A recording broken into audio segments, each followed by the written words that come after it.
The following is part of Cornell Contemporary China Initiative Lecture Series under the Cornell East Asia program. The arguments and viewpoints of this talk belong solely to the speaker. We hope you enjoy. I'm very happy to introduce you to Tom McDonald, who is an assistant professor of sociology at Hong Kong University. He finished his PhD actually in the field of anthropology at University College London in 2013, and during some of the dissertation research then and then in this next couple of years while on a postdoc, accumulated much experience in rural China working on ethnographic projects there, which led him to work on social media and new technology, particularly as it's experienced in rural China or amongst migrants in big cities. And he's here to speak to us tonight about this, a subset of this topic. So please join me in welcoming Tom McDonald. Thank you very much for the wonderful introduction, and a huge thank you to Professor McNeil, to Professor Friedman for the invitation. Thanks to Amala at the back for the wonderful logistical organization and all the activities. And thanks obviously to the East Asia program and to the Contemporary China Initiative here at Cornell for the chance to be here and speak. And of course, thank you to you all for giving up your time and actually coming. I will try to keep you entertained and interested. Okay, so as was mentioned, part of the theme of this series has been this kind of urban and rural integration and transformation in China. So some of the topic I'd like to talk about today through the kind of lens of digital money is rural migrants and their transformation of themselves into this kind of urban self, and how that really functions when they still keep hold of, look back on, and have to reflect upon the rural relationships that they have, and how those are juxtaposed against new different forms of relations. So hopefully this links to the bigger theme of the series. And today's talk is called Social Money and Working Class Subjectivities, Digital Money and Migrant Labour in Shenzhen. So I wanted to start with a quote to think on. And that is from Emily Martin, the anthropologist. And it says, "Money circulates in Chinese communities in ways premised on an entirely different logic than that of capitalism, building pure interaction and allowing personal liberty at the same time." So these reflections made by anthropologist Emily Martin on what she viewed to be the particularly unusual social nature of money in China actually stemmed from her ethnographic fieldwork, which she conducted amidst the apparent onset of capitalization in the Taiwanese countryside between 1969 to 1975. So examining a range of different rural economic institutions, such as labour, marriage and rotating credit societies, Martin actually argued that the Chinese cultural understanding of money possessed unique characteristics, most notably in the way money served to facilitate social integration by acting as a road opener within relationships. But now the spectacular recent growth of digital payment platforms in China has once again engendered a sense of intrigue around Chinese money. This time not driven so much by the idiosyncratic nature of local vernacular practices of money use, but instead by an awe at the apparent sophistication, ubiquity and variety of ways that money in its newly digital form is now being put to use. So for example, a recent article from the New York Times proclaims that China is systematically and rapidly doing away with paper money and coins.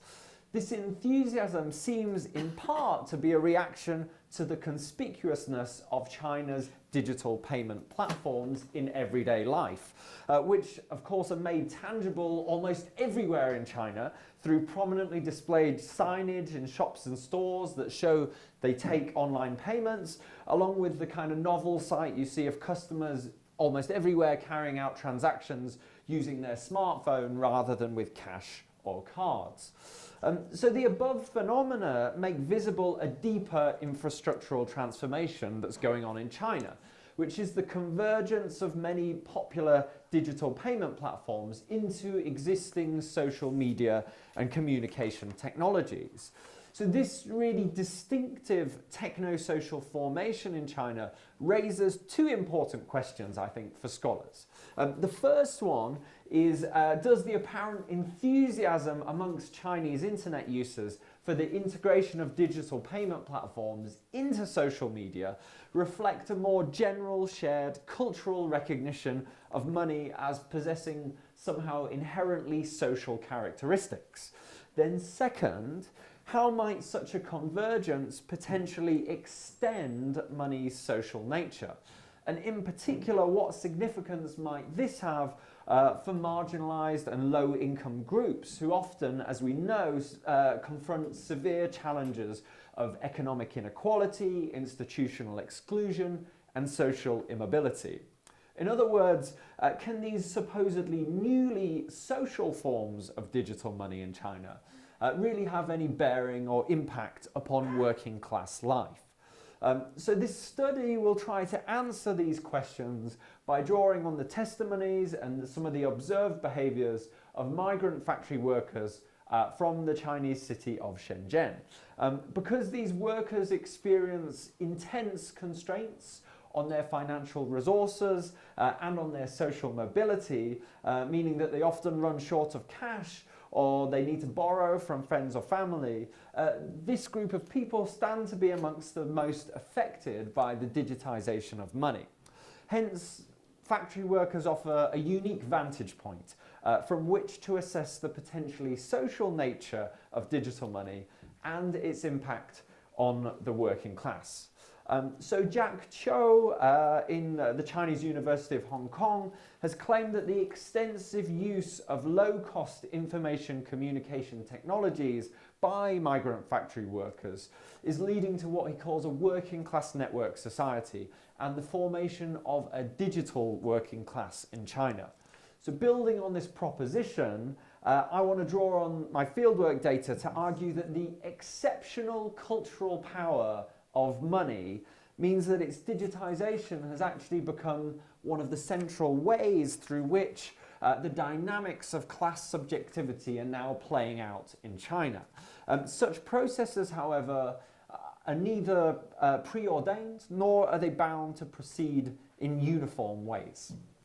So this paper is going to be divided into 4 sections. In the first section, what I'll do is try to highlight some of the very impressive body of scholarship that already exists, pointing out the distinctive social capacities of money in China, which leads me to argue that the emergence of digital money necessitates further scholarly inquiry. Secondly, I wanted to describe the methods that I've employed in order to gain an understanding of migrant factory workers' attitudes towards digital money. Then in the third section, I'll examine the workers' different strategies for appropriating 3 major Chinese digital payment platforms. So that's Wechat Wallet, QQ Wallet, and Alipay. What I'm going to do is document how participants see Wechat Wallet as being best suited for small, everyday transactions with their friends and family, QQ Wallet as being generally too risky for the involvement of money, and then Alipay as ideal for the storage and transfer of significant sums. So this analysis will reveal how different platforms in fact tend to engender quite distinctive working class subjectivities, which actually extend sociality in various and different ways. So part of my argument is that this variance actually demonstrates that the circulation of digital money on these platforms involves not only the transfer of specific kinds of economic capital, but also the transaction of different cultural and political values. And then the fourth section, I'll try and conclude by discussing the broader implications of this finding and explore how the manifold different logics that are central to digital money actually underline the processual and the shifting nature of working class subjectivity in China today. Okay, so this section's called Social Money and Social Media Money in China. So the prominent position of money in Chinese society has been very well documented by scholars studying the region, who've recorded its role in ritualized gift giving during major life events such as weddings, funerals, celebrations of offspring surviving infancy, and annual Chinese New Year festivals. Also, of course, forms of paper currency or spirit money are often used by living persons to mediate exchanges with cosmological entities such as gods, ghosts, and ancestors. Recent accounts of reform-era China also highlight the increasing intrusion of money into areas where its influence had previously been constrained under the socialist command economy. So these include, for instance, concerns regarding bribery, where money is seen to kind of sully traditional principles of guanxi exchange based on familiarity, and also instances of individualistic young couples extorting their parents for ever-increasing amounts of bride wealth, just as two examples. So what's interesting here is the tension that Simmel actually describes of money possessing as being both socially integrating and also having disintegrating aspects is implicit in these kind of recent narratives, as is the idea that money's social qualities are what can engender kind of immoral actions by those who use them. So in spite of the differences in the empirical settings between Emily Martin's Taiwanese field site and my own in contemporary Shenzhen, her assertion that of the distinctive and the integrative nature of money in Chinese culture as one that enables dense exchanges that increase personal autonomy, this also ostensibly, I think, resonates with the recent growth of digital money in China. These new platforms actually facilitate monetary exchanges within existing friendship and kinship networks, while also at the same time allowing users to pay for goods and services in physical shops, restaurants, online marketplaces, taxis, food delivery companies, travel agencies, utility companies. You know, the list goes on and on. These seemingly, grant increased convenience and autonomy to users over how money can be put to use. So while such exchange practices may in some instance play a role in the maintenance of social relations, the assumption that the increased volume and the occurrence of monetary exchanges brought by digitization will invariably produce more or deeper social relations needs to be avoided and questioned if reliable kind of assessments and judgments of the potentially socially integrative or disintegrative nature of digital money are to be reached. Okay, so this section is called Doing Fieldwork on Factory Work. And the data presented in this paper forms part of a larger 3.5-year-long project that's researching digital money and migration in China. So fieldwork for this project started in June 2016 and continued through to November last year. However, much of the data that I'll be presenting today was collected in the summer of 2016 in an industrial factory area on the outskirts of the city of Shenzhen in China. So this research actually involved a combination of group, individual interviews and also ethnographic observation with migrant factory labourer participants, along with more casual discussions and interactions with dozens of other migrant workers who also resided in the area. All of the migrant participants in this study were either currently working in local factories or they'd done so for significant periods in preceding months, because a lot of migrants swapped their jobs, got dissatisfied with their factories and so The majority of the key participants here were second-generation male migrant workers who were in their early 20s. As the largest factory in the neighborhood, this sprawling Foxconn campus that specialized in laptop computer assembly primarily recruited from this kind of demographic of people. So while we couldn't gain access to the factories where participants spend their working hours, we nonetheless found ourselves hanging out with workers in nearby parks, in public squares, canteens, malls, and their rented accommodation. This provided additional possibilities to observe the broader monetary ecologies that these workers inhabited, witnessing the kind of consumptive opportunities and public messages concerning digital money that they encountered in their day-to-day lives. And this information actually ended up being instrumental in helping to discern and appreciate the distinct qualities that migrant workers were actually attaching to different digital money platforms. Okay, so the following section actually takes three main digital money platforms which are used by migrant workers: Wechat Wallet, QQ Wallet, and Alipay, and examine these three in order. It's worth pointing out that other digital money platforms do exist in China, but that our participants didn't really talk about them or mention them during the time when we were there. So these platforms, these three platforms were launched at different times and for quite different purposes. However, over the years, all of these three platforms, these three payment platforms, have ended up being increasingly like each other. And if you can see here, they offer kinds of similar functionalities.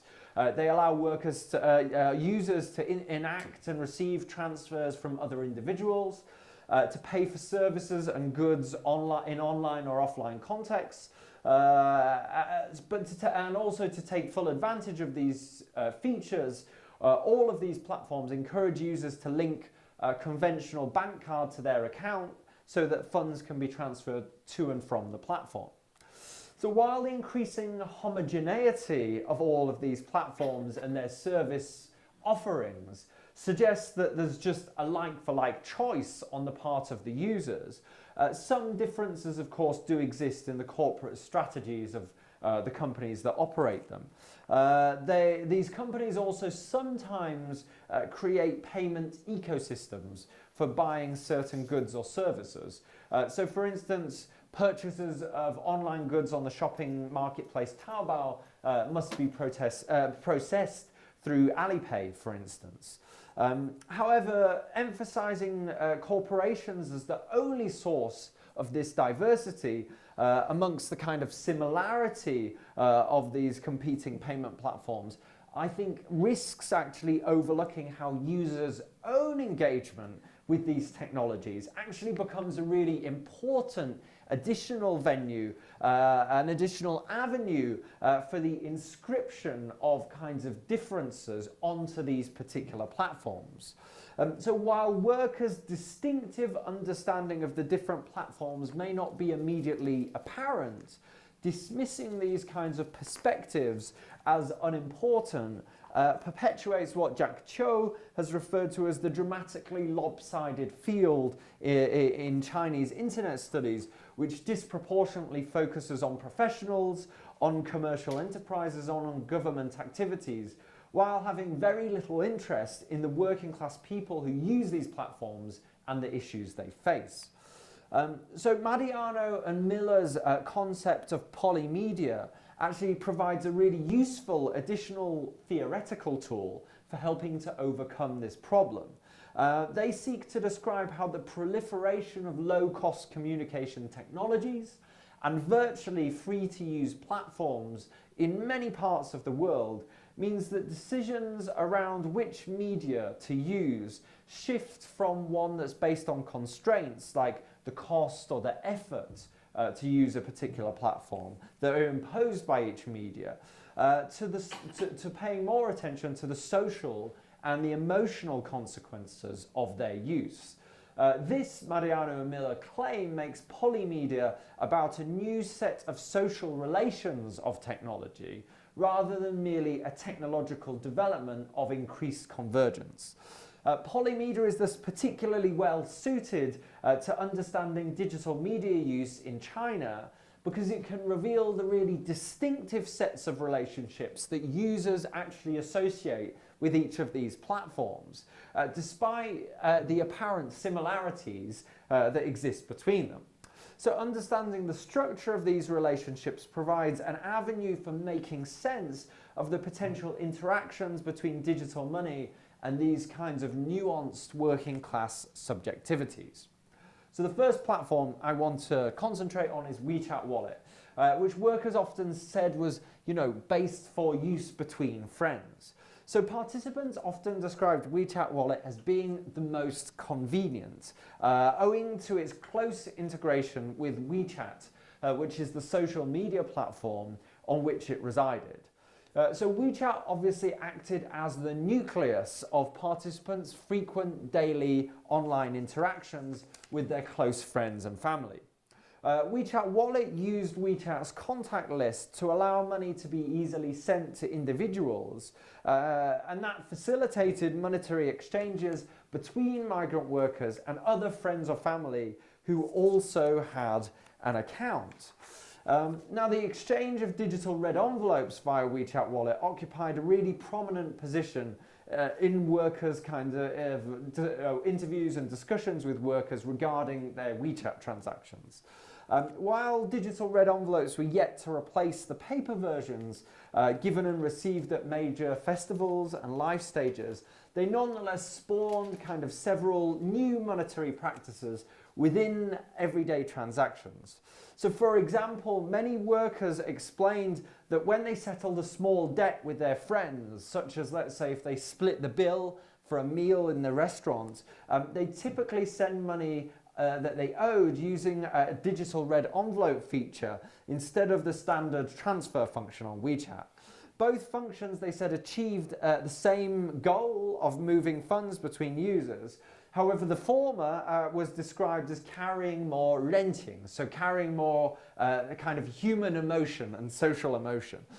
So while sentiments around the fun and friendly nature of digital red envelope transactions were widely shared amongst participants, their use becomes particularly important to migrant factory workers as a means of coping with their constrained social opportunities that result from the meagre salaries and the often extended working hours that they labour under.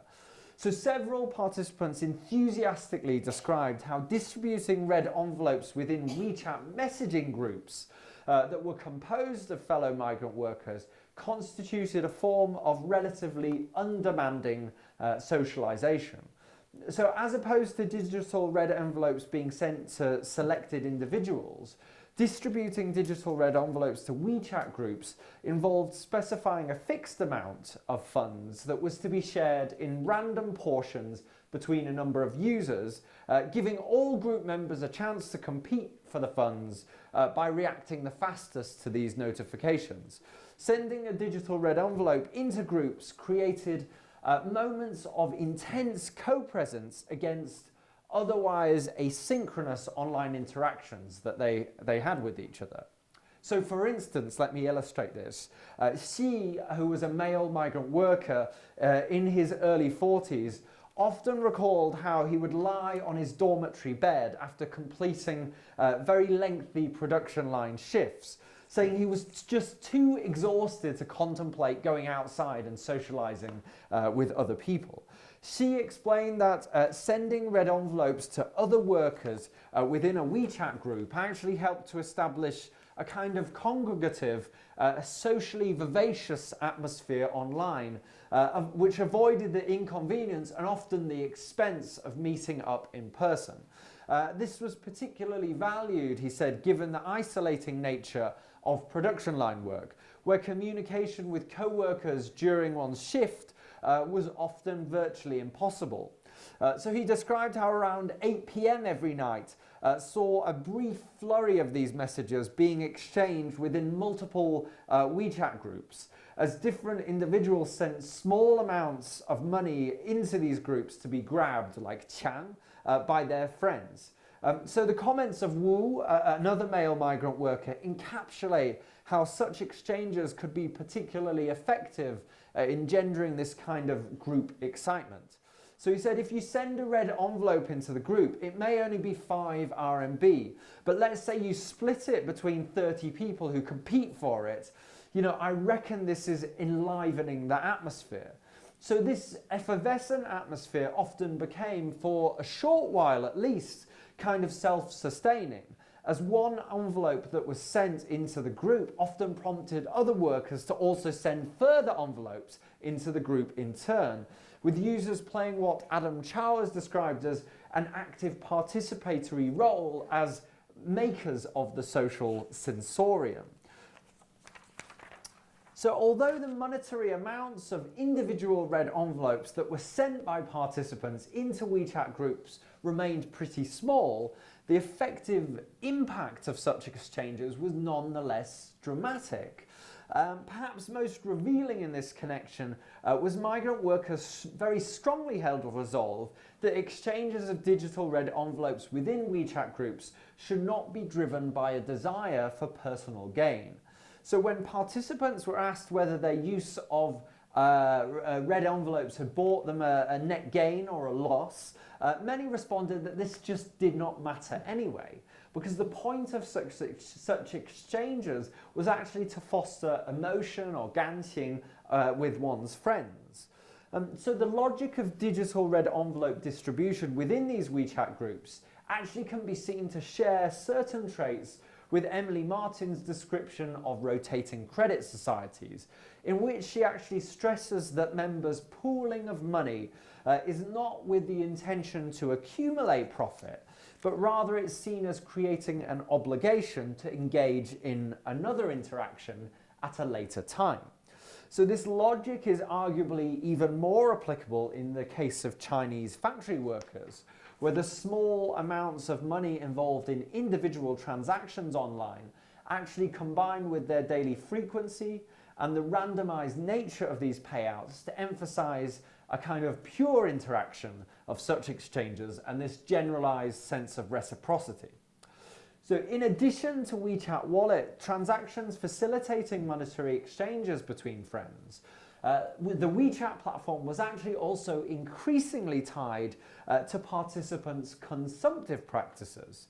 So Wechat Wallet was the most widely accepted payment platform in the small stores that lined the crowded alleyways and also in the wider streets in the neighborhood that surrounded the factories. So just as an example, we walked down one street and went into every shop on this street and asked the asked the shop owners if they accepted Wechat Wallet, if they accepted Alipay.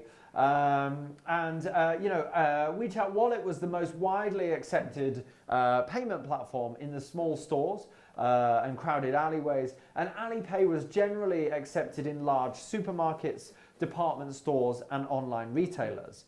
By contrast, Wechat Wallet could be used in a far wider array of venues located nearby the factories, including in convenience stores, hole-in-the-wall eateries, and with market traders. This latter category of consumptive venues primarily sold cheap goods and services to low-income migrant labourers. Although many venues accepted both of these payment platforms, enough distinctiveness actually existed in their distribution for workers to primarily associate Wechat Wallet with these smaller neighbourhood stores. So Chen, a male factory worker, explained that WeChat supplements Alipay. For places which take Alipay, I'll use Alipay. But there are some places like stalls where you get breakfast, they just don't provide this network. So workers also maintain that the WeChat platform was primarily suited for small transactions. One male migrant worker felt that this represented the chief difference between WeChat and Alipay. He claimed to adhere to the following very simple rule of thumb. He said, If it's a small amount of money, use WeChat. But if it's a big amount of money, use Alipay. So in this sense, kind of Wechat Wallet really appeared to live up to its name. It was quite literally akin to a personal wallet, used for storing small amounts of money intended for everyday use. Furthermore, because factory workers associated the small stores, often operated by fellow migrants, with receiving Wechat Wallet payments, its use in these venues provided opportunities for migrant workers to actually increase the density of their social interactions through different payment repertoires that were associated with this platform. So migrant worker Chen gave one such example. He said, I often go to a particular food stall and I've added their WeChat. After I've eaten, I'll just leave. And on the way back, I'll actually transfer the money to the food stall owner and it's fine. So here, by choosing to pay for his regular early morning meal from a small street-side vendor using Wechat Wallet, the role this platform plays in mediating such recurring transactions actually becomes visible.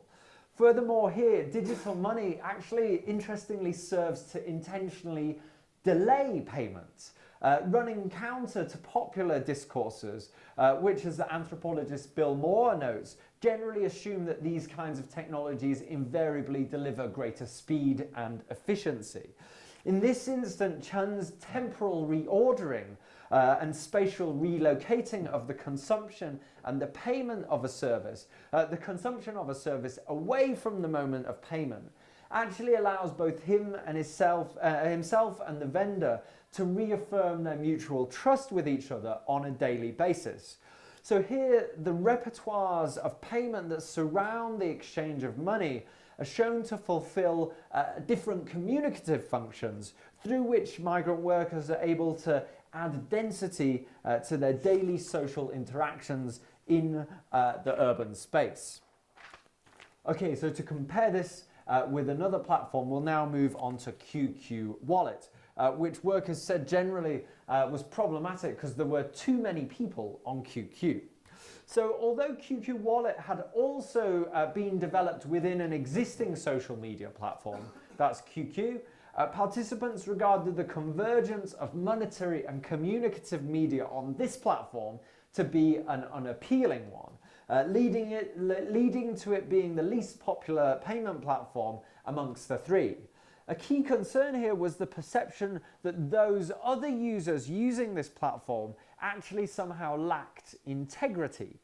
Participants generally stored a far larger number of contacts on their QQ account than they did on their WeChat account, and felt that they knew comparatively less about these contacts. So the fact that the social media platform QQ was launched over a decade before WeChat, so QQ was launched in 1999, WeChat in 2011, helps to explain workers' distrust of other QQ users.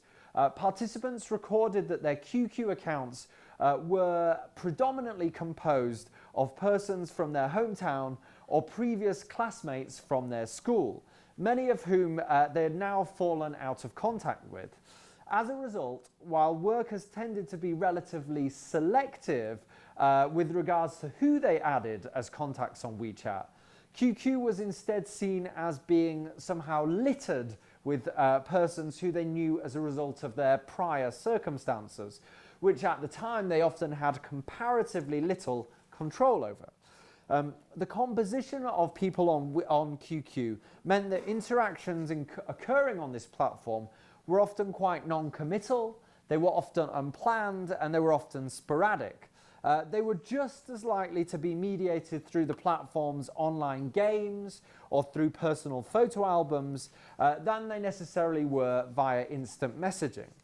So while this led to QQ being regarded by workers as being well suited for entertaining oneself through having interactions with distant others, and also explains QQ's enduring popularity as a social media platform, this also gave rise to certain uncertainties over QQ Wallet's suitability for mediating financial transactions. On the rare occasions when participants actually did use QQ Wallet, It was often within multiplayer games online, where money held on the platform could be exchanged for Q coins or QB, or other in-game currencies that were used for buying virtual goods, such as weapons or skills that could aid users' gameplay. Sometimes these were also gifted to other players. So in this sense, although money that was stored on the QQ wallet did sometimes end up being used in social ways, it was primarily for the kinds of short-lived and pleasurable activities that were actually felt to typify the QQ platform as a whole. So closer analysis of money's circulation within QQ Wallet reveals kind of two dimensions of sociality that are quite distinctive from those experienced through Wechat Wallet. The first is that rather than transfers chiefly creating a kind of social cohesion, monetary exchanges on QQ Wallet instead permit the somewhat formal structure of Tencent to actually draw on workers' immaterial resources, such as their game-based interactions, their attention, and their effort, by constructing value around these multiple game-based currencies that are operated by the company. This facilitates the extraction of material resources and real money from the workers. Secondly, the fact that many workers opt to eschew QQ Wallet entirely in favor of both Wechat Wallet and Alipay suggests that familiar connections based on static notions of shared hometown or schooling are actually giving way to much more dynamic processes of relational formation, where workers are acutely aware of their positioning within shifting social networks, and they also seek to avail themselves of the opportunities that are presented by this. A further shaping force around workers' attitudes towards QQ Wallet came from participants having also previously friended strangers through QQ, meaning that their contact lists on these platforms also often frequently contained multiple persons who they had never actually ever met in face-to-face encounters. So while these kinds of strangership provided additional sources of amusement and often opportunities for participants to reflect on themselves through interactions with others, the presence of unknown others on QQ also gave rise to numerous concerns around the safety of money stored within.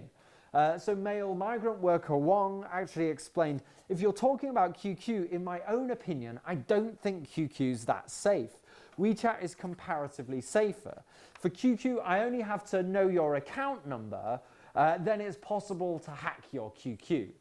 So there was this big concern that, there were lots of people on my QQ that I don't know, and some of them would somehow be able to hack into my account. So to summarize, in contrast to WeChat, QQ's abundance of users, many of whom might have been strangers or from the rural place where they came from, who they're no longer in contact with, this actually appeared both chaotic and unknowable, leading to this platform to be judged as largely incommensurate and incompatible with digital money. While QQ Wallet exchanges did occasionally facilitate social interactions between individuals, this was typically framed within shared leisure experiences, rather than being guided by notions of kinship or community or just simple economic exchange. The intention was to use money to keep distant relations amicable and non-committal, rather than deepening any obligation. Okay, so to move to the final platform, Alipay. Unlike Wechat Wallet and QQ Wallet, Alipay had not been integrated into an existing social media platform from the outset. Instead, its emergence was tied to the growth of online shopping marketplaces Alibaba and Taobao, both of which were also owned by the Alibaba Group. In its earliest incarnation, Alipay acted chiefly as an escrow service, mediating payments between merchants and their customers. Features were then subsequently added for transferring funds between individuals and for fulfilling a range of other everyday transactions. over the years, Alipay has attempted to actually compensate for the absence of integrations with existing social media platforms by introducing additional new kinds of social features, which I don't have time to describe in detail now. But however, what's really interesting is these efforts have not always been positively received by users. Rather than Alipay's lack of connections with existing online social networks detracting from its appeal, workers actually suggested that the platform's isolation in fact made it more suitable for larger transactions or even for the storage of significant sums of money. So participants often cited Alipay's distinctive handling of users' contacts as evidence of the platform's somewhat limited social nature. So in common with WeChat and QQ, Alipay also featured a contacts list. However, none of the participants interviewed during the time of the research actually reported linking Alipay to their phone contacts. Instead, many said that they preferred to only manually add contacts to this list for the explicit purpose of transferring funds. By contrast, both Wechat Wallet and QQ Wallet actually offered the ability to send money to anyone who was a friend on the social network, even if there had been no communication beyond simply accepting a friend request. So migrant male factory worker Lee summed up the distinction in terms of Alipay actually offering improved control over which person should be included in this payment platform. So he said, in reality, Alipay's contacts are somewhat choice-based. Normally, you'll manually add people. But generally speaking, if you don't have any financial exchange with that person, then you won't add them. Another migrant worker, Zhao, similarly suggested that Alipay was reserved for purely monetary exchange and was ostensibly devoid of social interactions. They said that normally there is no communication with contacts in Alipay. It's normally only an economic connection. Alipay contacts, they're mainly based on money. Apart from this, there is not really any other use for Alipay. Migrant labourer Deng said that because people understood Alipay to be a venue that was reserved for financial transactions only, any action oriented towards social exchanges that occurred on it would in fact be treated with suspicion by others. He said if you send out friend requests on Alipay, a lot of people just won't accept the invitation. They think you're actually trying to borrow money from them or something like that. So the perceived limited sociality of interactions on Alipay actually gave rise to factory workers regarding it as being the most professional most specialized platform for managing money. That was ideal for sizable transactions, often involving hundreds or even thousands of renminbi, or for online purchases from large impersonal institutions such as supermarkets, travel agents, or utility companies, or unknown entities such as Taobao merchants. As one male participant explained, it's for that kind of purchase like travel tickets, plane tickets, hotels, then I'll use Alipay. This comment, I think, is really, really telling, as although Wechat Wallet and QQ Wallet offer virtually identical functions for facilitating such purchases, this worker nevertheless remained adamant that Alipay was best suited for such sizable transactions.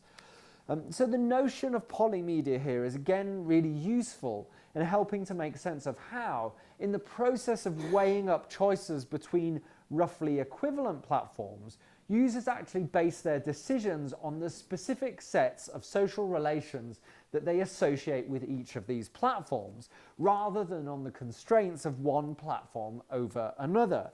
The relative detachment of Alipay from workers' existing social networks and from everyday interactions gave Alipay transactions a kind of sociality that, while not entirely absent, nonetheless seemed somehow depersonalized when compared to the sending of money between friends or to the small face-to-face purchases that WeChat was understood to be ideal for. So workers' growing relationship with the Alipay platform itself became particularly apparent through considering Yuebao, which was a feature within Alipay that provided users with a kind of savings account style functionality. So this was first introduced in 2013. When it was first introduced in 2013, what was important is Yuebao differed from the third-party payment services that I've just described, in that although it was built into Alipay's payment platform, it's actually more of a money market fund which pays users interest on funds that are deposited on the platform. So the minimum deposit for Yuebao is just 1 RMB. However, funds can be withdrawn without notice, and Yuebao offers interest rates that were slightly more generous than that of accounts held with conventional banks. Yuebao interest was also paid on a daily basis. As you can see here, it's like yesterday's profits, 2 RMB, whereas banks normally only paid interest monthly or annually. So while many workers struggled to meet the high cost of living in Shenzhen, those who were able to save small amounts would often deposit these monies in their Yuebao account. One worker described to me the satisfaction that was derived from seeing his money grow every day, even if it was just by a few mao. So the importance of Yuebao amongst low-income individuals such as migrant factory workers was also particularly apparent. Participants had very limited investment options, and they were generally extremely wary of any investment channel which carried a risk of losing one's initial outlay. In light of these limited options, factory labourers instead often prioritized an assured return and the safety of their funds, which they saw Yuebao as offering. Furthermore, money stored in Yuebao was perceived to be somehow favorably detached from their familiar social networks, as at the time of conducting this fieldwork, funds first needed to be transferred out of Yuebao into a user's main Alipay account before they could then be sent to other individuals or used for purchases. So Wang Jing has also noted how money market funds like Yuebao have made financial investment available to anyone who can access the internet. She's argued that this not only widens participation in financial activities in China, but it also results in a close working partnership between technology companies and also financial enterprises. So while Wang's chief focus is on the structural transition occurring at this institutional level, my own study, I think, seems to demonstrate how workers' enthusiastic adoption of Yuebao and of Alipay more generally represents more than just an outcome of these kind of macro-level structural shifts.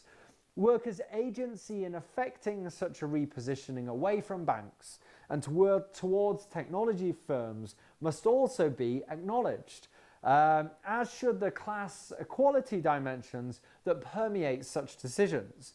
As one of our female factory worker participants really wonderfully described, she said, "Banks treat VIPs and us differently.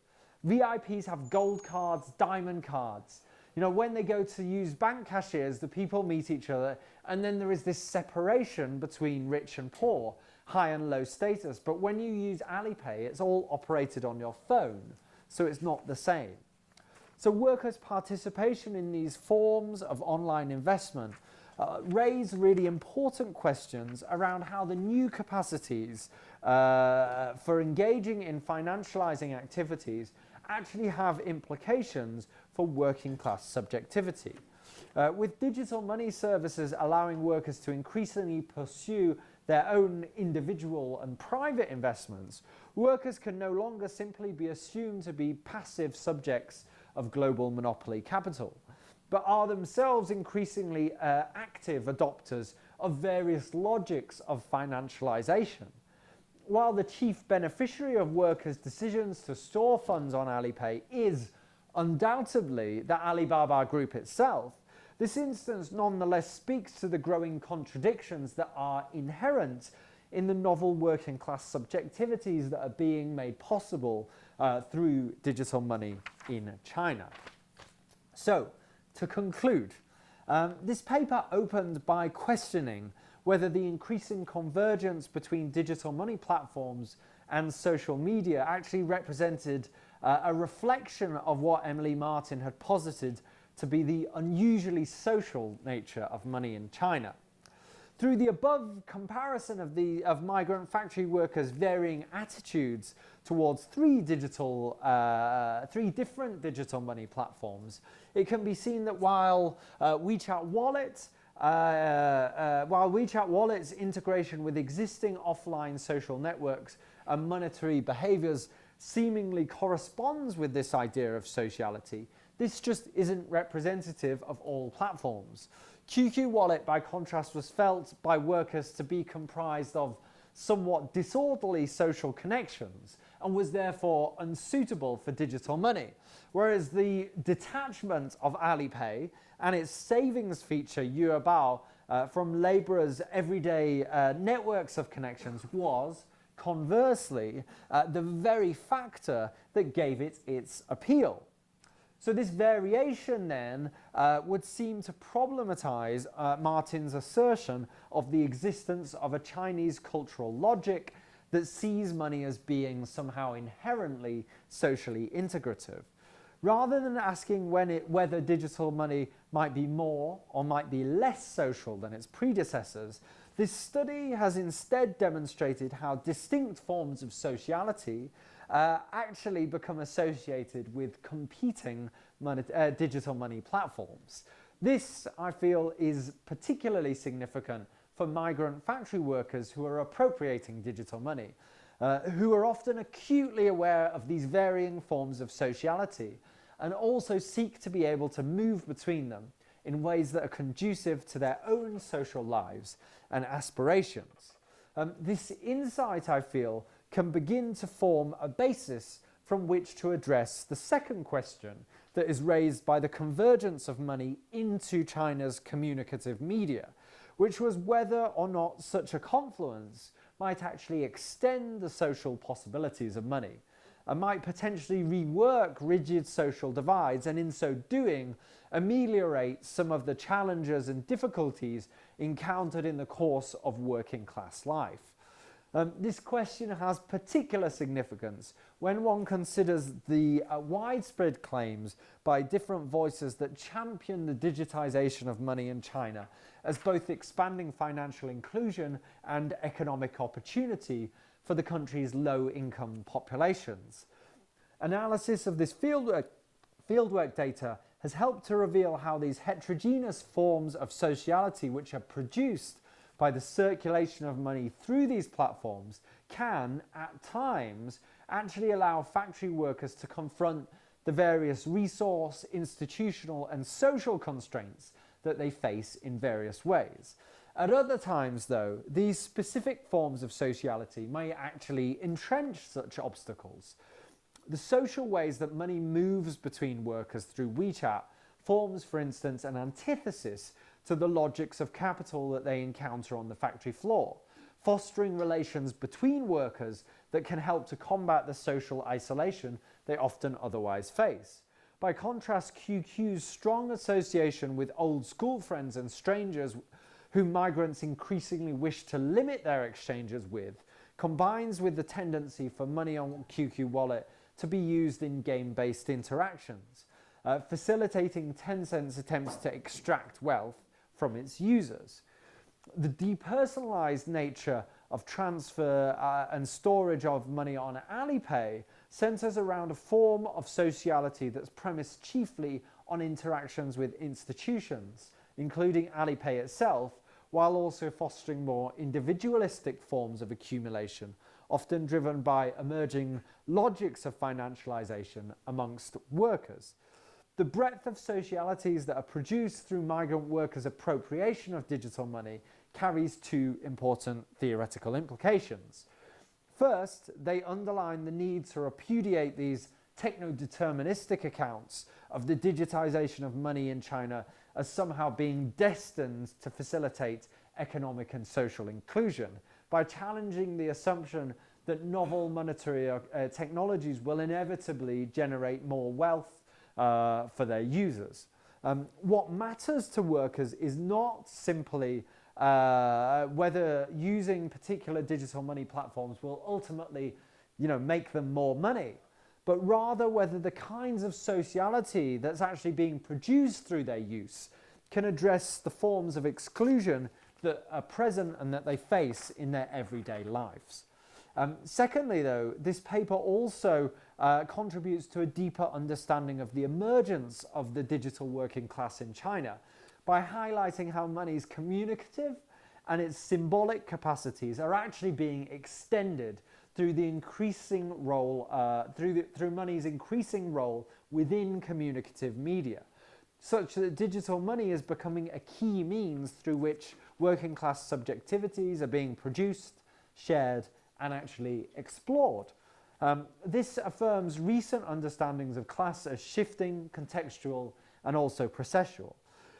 While factory workers' sentiments towards digital money platforms may sometimes be shared with other social groups in China, being able to contextualize workers' attitudes against the very distinctive economic, institutional, and social barriers that they face actually affords these viewpoints with a unique specificity. At a moment then when money and media technologies in China are increasingly undergoing an increased convergence, and as non-Chinese technology companies seek to also emulate this supposed success, acknowledging the hand workers actually have in transforming the social possibilities of money can give rise to really important discussions about what we ourselves may actually want money to mean. Thank you very much.